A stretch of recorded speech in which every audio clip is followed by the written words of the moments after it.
Hello, everybody. Brian Tulsa here. It is dark in here, and I'm backlit. I have been thinking about something. I've been thinking about Spider Man No Way Home. And this video will include spoilers. If you have not seen that movie already, you're one of like 5 people in the world who hasn't seen it already. I think the Taliban have seen the movie already, but if that person is you and you don't want the movie spoiled, now is the time to turn away. Now that we've covered that, Spider Man No Way Home is a lore movie, and thinking about that movie got me thinking about lore movies. Let me explain. A lore movie is a movie that depends upon some lore outside of the movie itself. Uh, by that definition, you could consider all sequels to be lore movies, but some sequels are designed to stand on their own. Like Troll 2 is the movies made by Channel Awesome way back in the day. Those vanity projects, they were bad.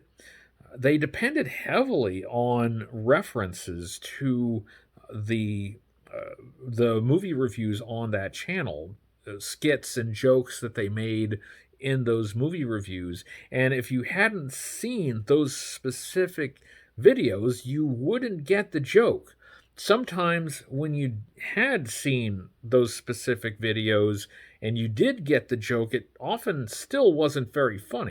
At the time, it was kind of cool to see a lot of your favorite YouTubers working together on the screen at the same time, making a movie. Even if the movie itself wasn't very good, that was still kind of fun. But the point is, the movies deeply depended on some lore outside of the movie itself to get the context of the story and a lot of the jokes in the movie. Not all lore movies are bad, some are done better than others. I would argue that Star Wars has done a pretty good job with lore movies, and the early phases of the MCU were pretty good as far as their lore goes. Now, as they went on, they became more dependent on the lore of the Marvel Cinematic Universe, but those early movies were written to be good standalone movies. So even if you didn't have all the references, you could still go into the movie theater, sit down, and watch a pretty good movie. That brings us to Spider Man No Way Home. It is a lore movie through and through. It requires you to have seen the earlier Spider Man movies, other movies from the Marvel Cinematic Universe, and the other Spider Man movie franchises to fully get what the movie is trying to deliver to you. Is Spider Man No Way Home a good movie on its own without that context? I don't know. And I've been racking my brain. I've really been trying to analyze this and think about it and trying to put myself in the shoes of someone who had not seen those other movies. And I think usually I can do that pretty well. I can usually put myself in the shoes of somebody who is coming into something for the first time. But I can't seem to do that with this movie because I have seen all of the movies that it's referencing, everything that provides this movie with context. I have already consumed all that, and I can't seem to divorce myself from that prior knowledge and look at this Spider Man movie with fresh eyes. If you are such a person who has seen this Spider Man movie without seeing any of the other stuff, please let me know if you thought this was a good movie or not. The answer to that may be no. Maybe this is not a good movie without that context. Maybe it's really confusing. Maybe you just can't understand what the hell is going on. That may in fact be true. And if that's your opinion, that's totally fine. I want to know. Please tell me if this movie was bad. In general, I don't think you should have to do homework before you see a movie. You should be able to just see the movie and enjoy it. And maybe you don't get all the chunks, maybe you don't have all the context, but it should still be a good movie on its own. And I'm really not sure if Spider Man No Way Home is. But despite that, from my perspective, it was a great movie. I loved it. And here's where the spoilers come in. Again, you've already been warned about spoilers. Spoilers are coming up.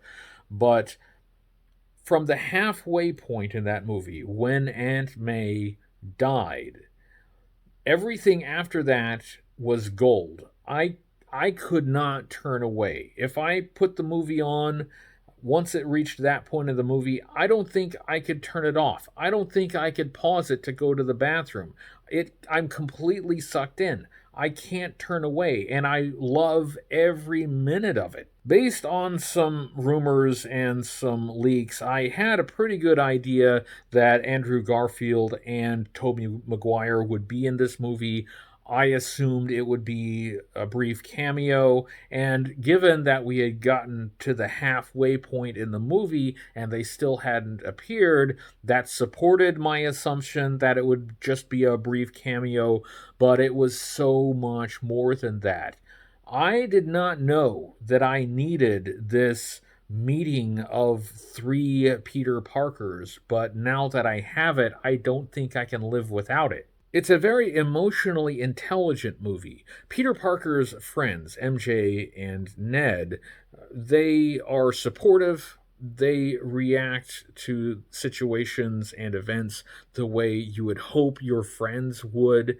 And you don't get that in a lot of movies. Movies can be very cynical when it comes to just people being supportive of each other.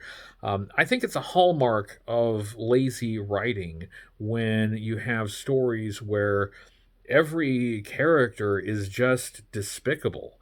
Having a flawed character is one thing. You need that. You need that kind of flaw in a character to make them feel realistic and to give them an opportunity for growth.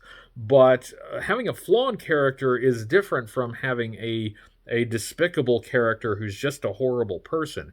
And unfortunately, some lazy writers mistake that kind of character for a character with depth. That's not a character with depth. It's just a character that you despise, you hate seeing them on screen, and frankly, you don't care if they live or die. It is a movie where the good guys win by curing the bad guys, by helping the bad guys rather than killing the bad guys.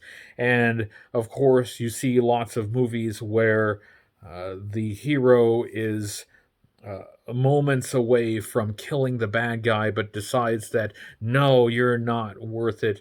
That would just make me like you, and I'm the better person, so I'm not going to kill you. And there was a little bit of that in this movie as well, but this is different from that. This is making the redemption of the villains the whole point of the movie. The whole resolution depended upon the bad guys being reformed, being redeemed. This movie fixed some problems I've had with the MCU Spider Man. In the previous Tom Holland Spider Man movies, I felt like it was too gadgety.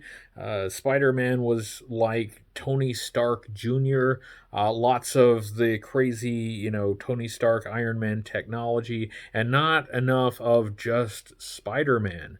Well, at the end of this movie, they found a way to strip all of that away and bring Spider Man back to his core, back to the essential elements. And I was surprised that they did it, but they did it actually very thoroughly and in a way that was earned and believable. If they were to stop here and not continue the story, I think I would be okay with that. It's just such a strong movie, a very satisfying movie, and I'm okay if they leave it on that note. However, if they continue Spider-Man, they've put it on a very firm footing.